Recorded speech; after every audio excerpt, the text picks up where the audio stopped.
trop de chiens en France ou les chiens nous mènent-ils par le bout du nez? Pour répondre à ces questions, une invitée de marque, Tara Sardou. De Saint-Cardin. La petite chienne de Jackie Sardou, oui. Dont vous dites, Jackie, que c'est la plus belle fille du monde. Oui, la plus belle chienne du monde. Elle est ravie quand vous lui dites ça, elle est ravie. Ah, ma chérie, dis que tu es la plus belle, la plus gentille et la plus formidable. Jackie Sardou, on vous retrouve aussi tous les soirs au Théâtre Fontaine, dans une pièce de Ginette Garcin qui s'appelle Le Clan des Veuves. Oui. Une pièce très gaie. Oui, avec Moni Dalmès, Ginette Garcin et moi-même. Alors, face à Tara et à Jackie Sardou, un homme, un journaliste, tout seul, sans chien.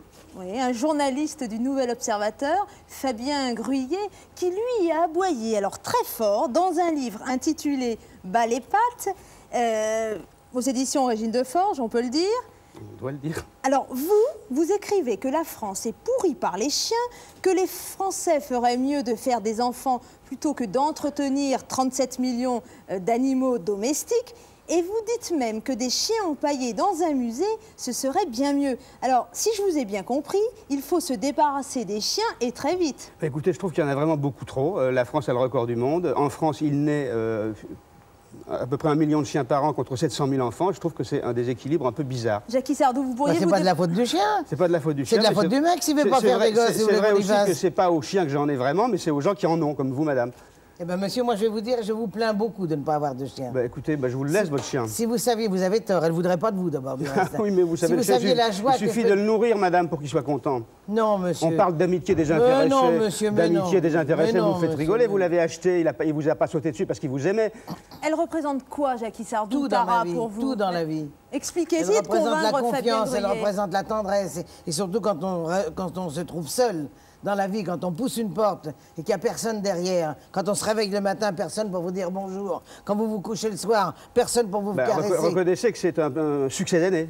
C'est un espèce de médicament pour solitaire, mais c'est pas l'idéal dans la vie. C'est pas un médicament, monsieur. Je préfère avoir un chien qu'avoir un mec qui m'embête toute la journée. Ah, bah ça c'est le problème. Attendez, Jackie Sardou, est-ce que vous la ferez empailler, votre chienne, quand elle sera Non, le mec, je le ferai empailler, mais pas la chienne. Et vous la ferez enterrer au cimetière pour chiens? Pas du tout, monsieur, pas du tout. Fabien... Et si ça fait plaisir aux gens de les faire enterrer, c'est aussi bien que de se saouler la gueule. C'est un peu ridicule, madame. Vous seriez pour créer un impôt sur les chiens, donc? Oui, a priori, oui, parce que je vois pas pourquoi moi, contribuable qui n'en ai pas de chien, bien que j'ai un chat, je vois pas pourquoi je devrais payer toutes ces machineries chiraciennes qui servent à nettoyer les trottoirs. Enfin, il n'y a aucune raison que mon argent de contribuable... Vous avez jamais vu des mecs qui pissent sur les trottoirs ou qui font autre chose? Madame, ici, on n'est pas pour faire un débat sur les mecs, on est pour faire un débat sur les chiens. Mais moi, je fais sur les mecs aussi. Ah bah oui, il faudra trouver une autre émission. Chacun son goût. Faut trouver un autre mec.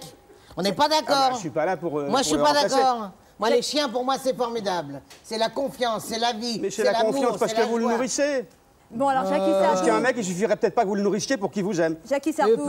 Tu parles, bien. Jackie Sardou, Fabien Gruyé, lui, il est d'accord pour donc mettre un impôt sur les chiens. Sur la connerie, il faudrait mettre un impôt. Alors là, qu'est-ce qu'on gagnerait comme fric, dis donc? Oui, mais qu'est-ce que vous payeriez, ma pauvre dame? Ah oui, et vous, alors, vous me dépasseriez, je vous le dis. Hein. Vous savez ce que dit Fabien Gruyé, hein? Il dit qu'en vérité, les chiens sont des cons, ils bouffent ce qu'on leur donne, et les maîtres de chiens sont encore plus cons, car ils se fatiguent. Et lui, il est encore plus con que tout ça. T'as qu'à te rendre compte qu'est-ce que ça fait comme con. J'espère que vous faites pas beaucoup de petits, parce que dis donc... Jackie, est-ce qu'un chien peut être aussi intelligent qu'un homme? Est-ce que il peut surtout être moins con. C'est déjà ça. Fabien Gruyé, on a quand même l'impression, en lisant votre livre, que vous êtes obsédé par les crottes. Oh non. Vous parlez des crottes à toutes les pages. C'est un peu la façon de... C'est le leitmotiv. Bon, évidemment, c'est le truc le plus visible. Vous glissez souvent sur les crottes de chiens, vous? Oh non, parce que je regarde par terre maintenant, vous comprenez. J'ai appris à faire attention. Et vous, Jackie Sardou, vous êtes déjà gros? Non, mais le chien, il fait des toutes petites crottes, on ne voit pas les voir à l'œil nu. C'est pas vrai. Mais faut l'inventer, ce mec-là. J'ai jamais vu ça de ma vie, dis donc. Oh, dis donc, depuis que je suis vert, je vais vous dire... heureuse avec un chien. Pas prête de m'en faire un autre, surtout un comme ça, faites-moi confiance. Écoute-moi, monsieur. Je voulais vous demander s'il était plus difficile de redouter, en fait, un homme qu'un chien, non? Je redoute rien du tout. Moi-même, un mec, ça m'a jamais fait peur. Non, mais vous préférez les chiens. Vous préférez les chiens. Bon. Non, pas du tout, monsieur. Bon. C'est pas pour le même usage, pour me faire sauter, je prends pas un chien. Tant mieux, tant mieux. Enfin, plus gros, j'espère. Ah oui, alors vous parlez aussi de la zoophilie. Tu l'as choisi, dans votre livre. Bah, ça existe.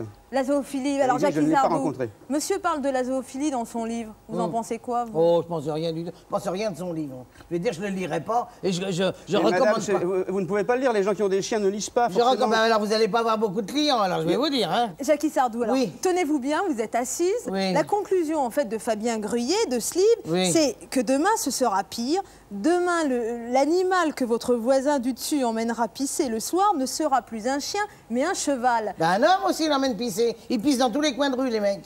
T'as qu'à rentrer dans pas les vous qui immeubles. les emmenez, j'espère. T'as qu'à rentrer dans... Ah non, ah non, ah non, ah non, ah non. Je voudrais pas leur tenir le bout de la queue, moi, je vous le dis. À mon chien, oui, mais pas à un mec. Il y a des tas de villes qui ont résolu le problème d'une façon plus ou moins harmonieuse en collant des amendes aux gens qui laissent aller leurs chiens. Et c'est surtout un problème de civisme des propriétaires de chiens, nous sommes bien d'accord, mais en France, on n'est pas civique. Ah ben en France, on est civique pour rien. Alors de toute façon, il n'y a pas plus pour le chien que pour autre chose. Moi, la mienne, je lui ai appris à 3 mois de descendre dans un caniveau, elle descend. En tous les cas, vous n'êtes pas prête à vous séparer de Tara. J'espère, mais je suis très malheureuse parce que comme je suis âgée, je pense que ce sera la dernière chienne que j'aurai. C'est pas un vrai chien. C'est un espèce de bijou artificiel qui a été fabriqué spécialement pour les mémés. Eh ben dis donc, la mémé, elle vous dit bien des choses, la mémé, je vais vous dire. M'en doute. Elle vous dit merde, moi, déjà pour commencer. Bon, pour vous consoler, vous irez peut-être voir Jackie Sardou dans le clan des veuves. Ah, mais Sûrement pas. certainement. Sûrement pas. Vous m'enverrez un billet, peut-être. Ah bah tiens, en plus, vous voulez que je vous invite? Bah merde, alors, je vous ferai payer au moins 3 fois le prix de la place. Hein, ma chérie? Dis, on Bon, veut bah pas. écoutez, je vous remercie d'avoir De participé rien, à ma ce chérie, débat. je suis ravi d'avoir rencontré monsieur. J'avais pas beaucoup de bons hommes que je vois dans la vie, mais celui-là, il compte, tu vois. Vous également, Je me vous êtes rappellerai. ravi. Et surtout, n'achetez pas le livre, hein. Je comprends pas comment un mec qui a gagné 7 millions de spectateurs peut s'intéresser à Kaganski ou à quelqu'un d'autre. Moi, je m'en fous, il a qu'à raconter, il a qu'à chier devant les salles. Moi, s'il y a du monde qui rentre, qu'est-ce que vous voulez que ça me foute, Kaganski? Je dis Kaganski ou un autre, ou Austria ou machin. Ce sont des mecs qui gagnent 30 balles et qui nous font chier parce qu'ils sont jaloux.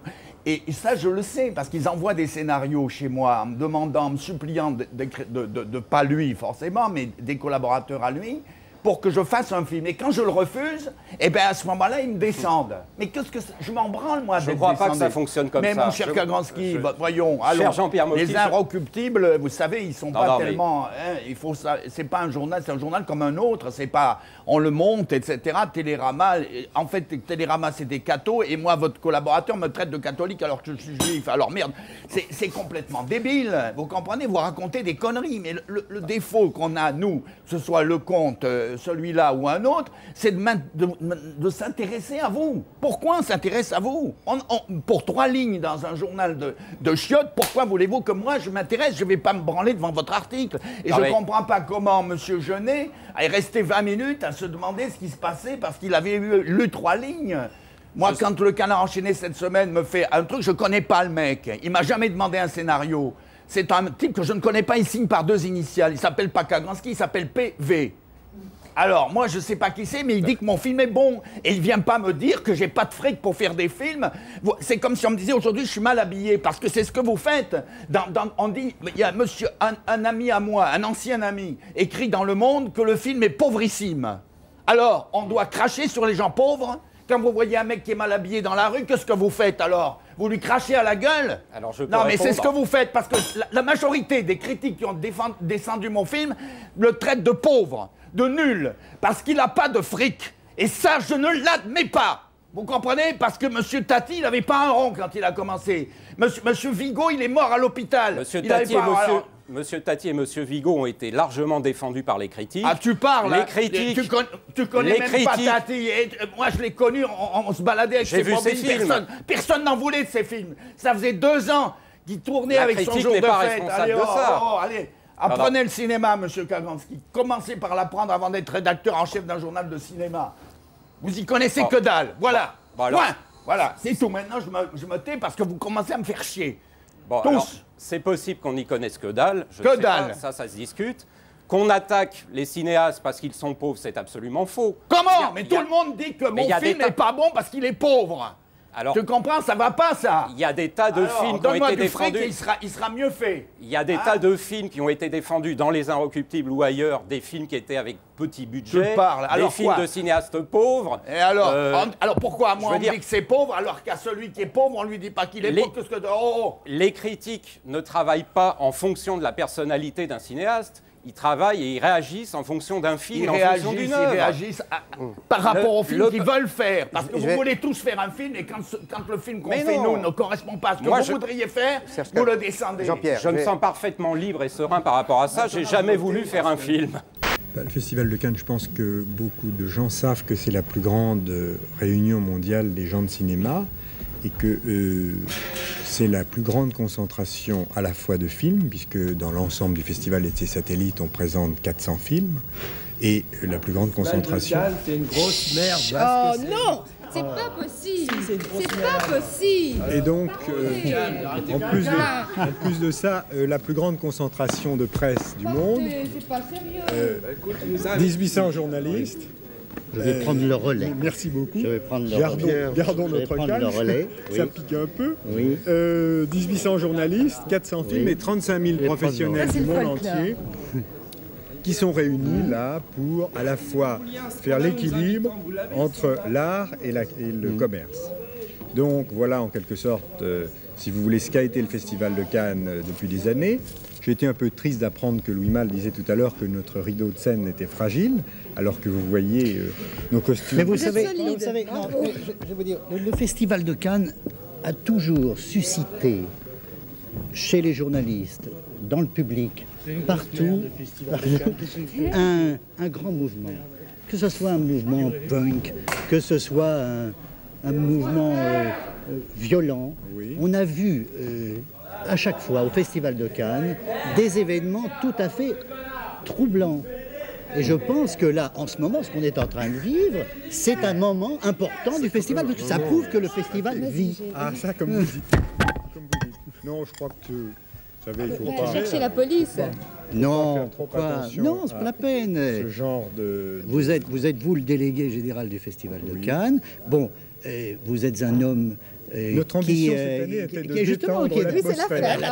L'atmosphère est totalement détendue. Je crois qu'on n'a pas de problème. On va pas commencer à se battre. Je ne comprends pas pourquoi vous qui collaborez à Je suis partout, journal collaborateur, nous le savons tous, n'avez pas été abattu à la Libération. Non, monsieur, non.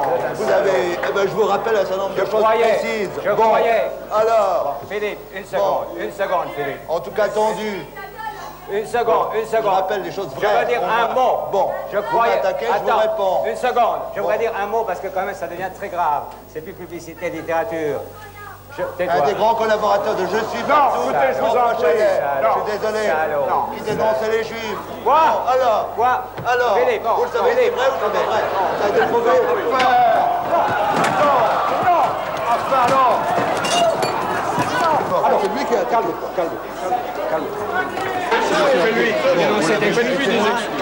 J'ai dénoncé des juifs, moi, pour saligo. Je voudrais simplement dire une chose. Je vois que M.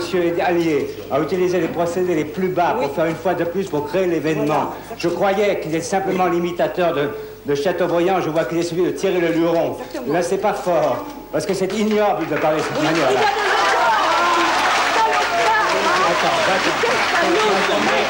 Je ne veux pas envenimer cette polémique. Je me suis contenté de rappeler les événements et des faits qui existent et qui ont été prouvés. Bon, le journal Je suis partout, vous le connaissez ou vous ne le connaissez pas. Bon, alors, bon, c'est tout. Klaus Kinski m'intéresse d'abord parce que c'est Klaus Kinski et aussi parce qu'il est l'auteur d'un livre que publie les éditions Michel Lafon. Kinski, j'ai besoin d'amour. Mais moi, honnêtement, je ne sais pas si j'intéresse Klaus Kinski.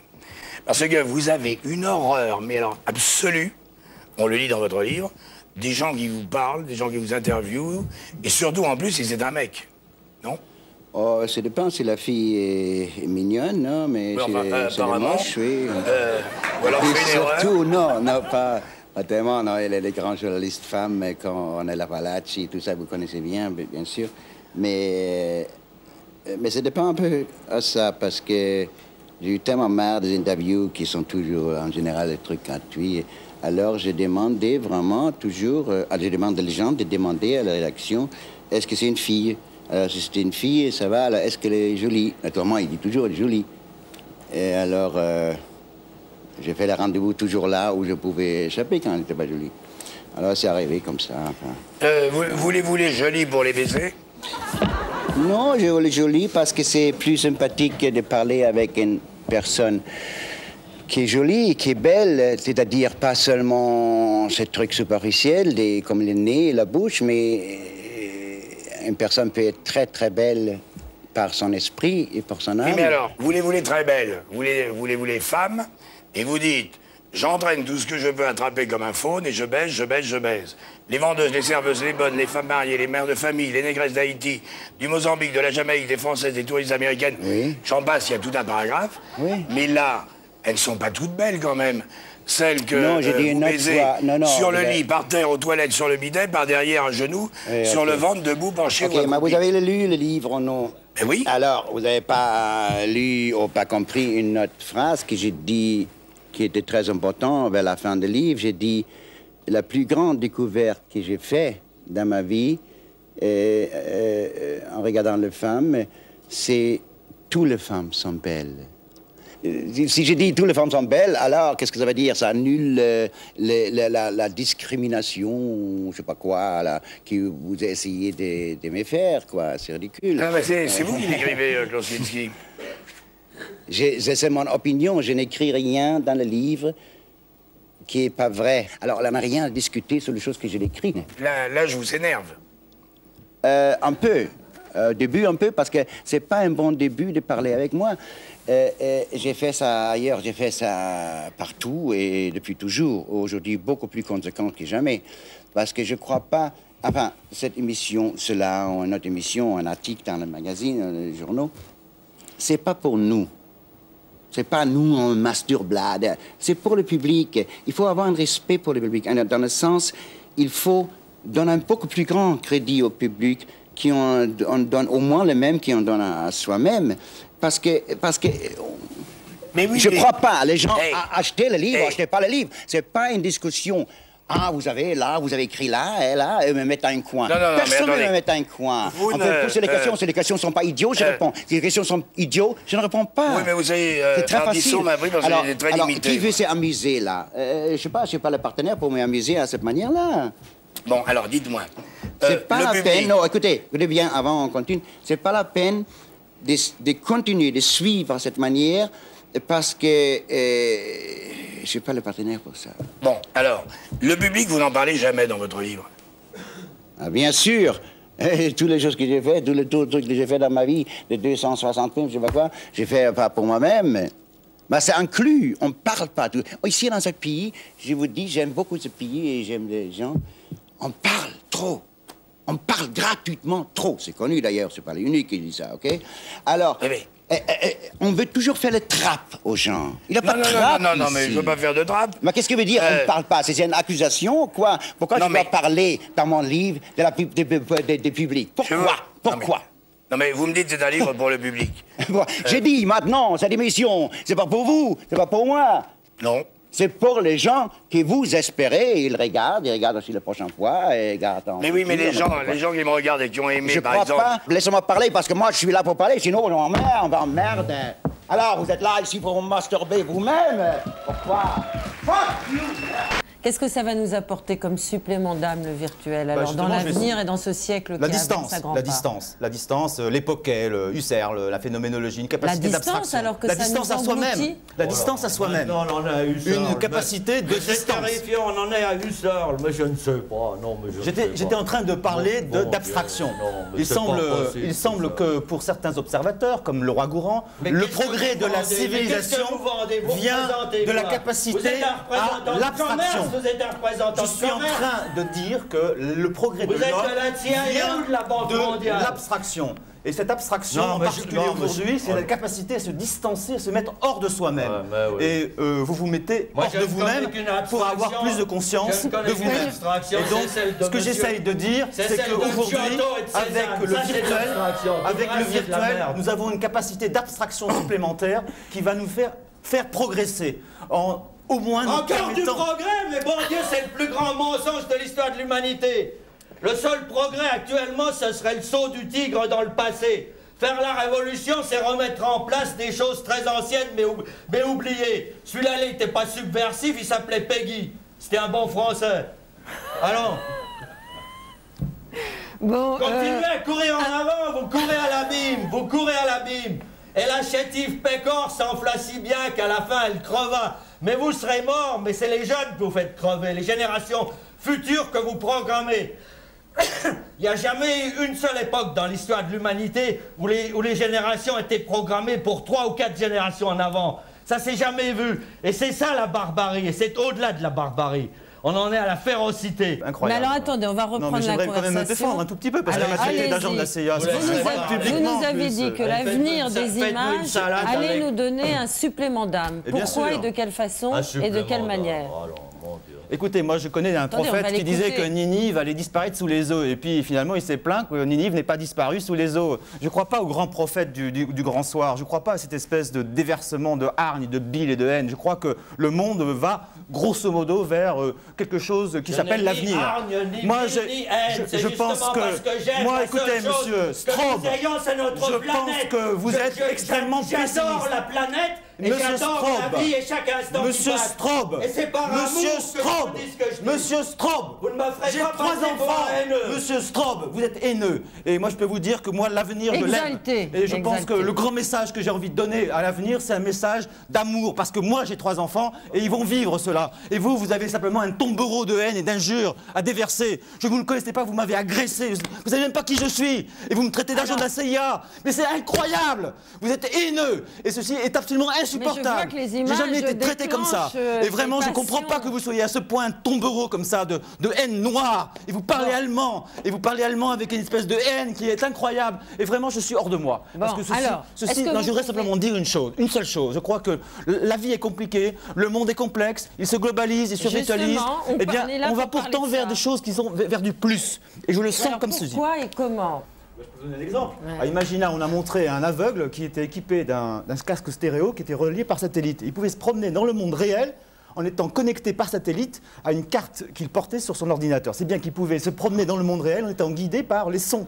Et donc il existait dans une espèce de sphère sonore virtuelle correspondant au réel. Donc l'opposition au réel virtuel est vraiment enfantine et simpliste. Aujourd'hui, le virtuel est en quelque sorte une sorte d'ange au-dessus du réel qui vient aider le réel. Et c'est pas en train, c'est pas contre un ange qui plane au-dessus du réel. C'est un peu aussi ce qui s'est passé pendant la guerre du Golfe. C'est aussi ce qui est possible. Oui, ange. Bah vous chantez bien, Jean-Marie Straub. Je comprends que vous mettiez en scène des opéras. Dans le fait que Goebbels a gagné la guerre, c'est pire que les nazis, ça. Mais il l'a pas gagné, Goebbels, la guerre. C'est incroyable, c'est vraiment... C'est ça, Madame Adler, ce genre de phrase. Non, j'ai pas compris, là. La situation, là, c'est d'un cynisme effrayant. C'est pire que les nazis. Vous me décevez énormément, mais c'est pas vous, c'est pas vous. Quand je pense que j'ai vu un film comme Chronique d'Anna Magdalena Bach, et que c'est vous qui dites ça aujourd'hui. Non, c'est eux. Vraiment. Daniel je sais bien, et vous me décevez, mais à un point, vous n'imaginez pas à quel point je suis déçu.